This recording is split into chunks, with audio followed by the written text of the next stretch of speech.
Well, good afternoon. I am in the mood for baby back ribs, but we're going to start today because the meal is tomorrow. I'm going to start with a package of baby back ribs. I'll open them up, remove the silver skin, and show you the first steps of prep. Okay, I got these cleaned up, silver skin off the back. You want to do that, it makes for a little better eating, and it also removes that layer so that marinades and spices can get in. First step, we're going to take a large bowl, put these ribs inside the large bowl, and get them soaking in some Fanta orange drink. And then we're going to wind up covering that, put it in the refrigerator, and tomorrow we'll get it out after these have had a chance to soak. And we'll do all the spices and the other things that are going to be necessary. They're going to be necessary for cooking these in the oven, because it's cold outside. It's not nice to grill at the moment. So we're going to start this process so that we can get them inside the oven and take care of it here in the house. And we'll get this back out tomorrow. Well, good afternoon again. These ribs have had a chance to soak overnight. Cleaned them up and removed the silver skin on the back. Added salt and pepper on the back. And now I'm going to treat the front of them with some salt, pepper, garlic salt, brown sugar, and some barbecue sauce. And since it's so cold, I'm not going to be putting it out on the grill. And I'm going to do these in the oven. My dad was a big proponent of using the grill, and back in the late 60s, early 70s, he, like almost everybody, seemed to have one of those round Weber grills that were in pretty much everybody's backyard.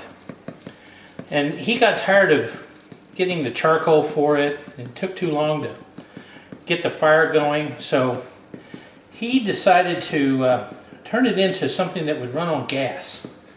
And he got a burner out of the bottom of a worn out water heater, removed all the things, put the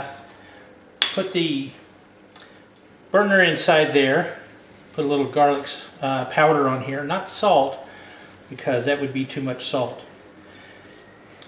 And he put the burner in the bottom, had a hose sticking out of the bottom of the grill, and put lava rocks on the inside so he could heat those up. And once he heated those up, well, then they acted kind of like the charcoal briquettes. Well, it was connected to the house's natural gas supply, and he used a garden hose. So that way he could move around the barbecue in the backyard, wherever it needed to be, and it could kind of follow him. So he called me one day from the store as he was getting off of work, and he said, turn on that barbecuer, turn on that grill, and we'll have hamburgers when I get home. So I grabbed a match from the kitchen, went outside, turned on the gas, made sure that the hose was connected, and went over, lit the match, and put it up underneath the bottom. And nothing happened. The match burned all the way down. And I thought, okay, I need another match. Well, the lid was on this whole time, and it didn't even occur to me that the lid may have been better left off. So I went in, looked around a minute, found the matches, came back out, and I lit it. And as I was just getting kind of even close to the bottom, probably about 5 inches away, all of a sudden the gas went whoosh, and there was so much natural gas inside this Weber grill that it blew the lid off of it, and it went flipping through the air about 20 feet, and it went boom, and I started running out there trying to get out from under it because I didn't know where that lid was going to land, and I certainly didn't want it to land on me. And it hit, and luckily it didn't bend the lid. And then it occurred to me, what was happening was I had turned on the natural gas, and it was trying to get to the grill, and it was just simply pushing the air out of the hose. That's why it wouldn't light the first time. And as soon as my match went out, it started filling up with natural gas. But it took me too long to get back to it. Filled up that Weber grill, nice and full with natural gas, and it was ready to explode at that point. So lesson learned, safety tip there. So I put this on parchment paper and then foil. I'm just going to wrap this up, get this covered up in here, and then covered with the foil.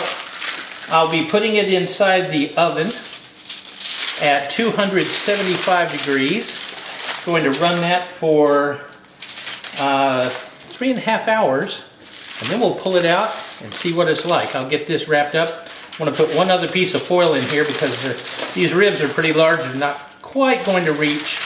So I'll put another piece of foil in, wrap that up, get it onto the cookie sheet, and get it into the oven. And 3.5 hours, we'll take a look and see what they look like. Okay, this is popped out of the oven. It's been 3.5 hours at 275. Start to open this up. Remove some of this extra foil I talked about before. We have the ribs in here inside the parchment. And these look pretty good. They smell delicious. And I'm going to cut this up just a little bit and plate it, and we'll see how these ribs turned out. Okay, I cut off some of these ribs. They look wonderful. Smell terrific. They're very tender. You can see that the bones are easily starting to pull away from the meat, and I think it's going to be a delicious dinner. Listen, if you have a chance, give this a try. It's an easy way to make ribs inside without having to step out into the cold and the wet. And I hope you enjoy it. As always, God bless America and God bless Texas. See you next time.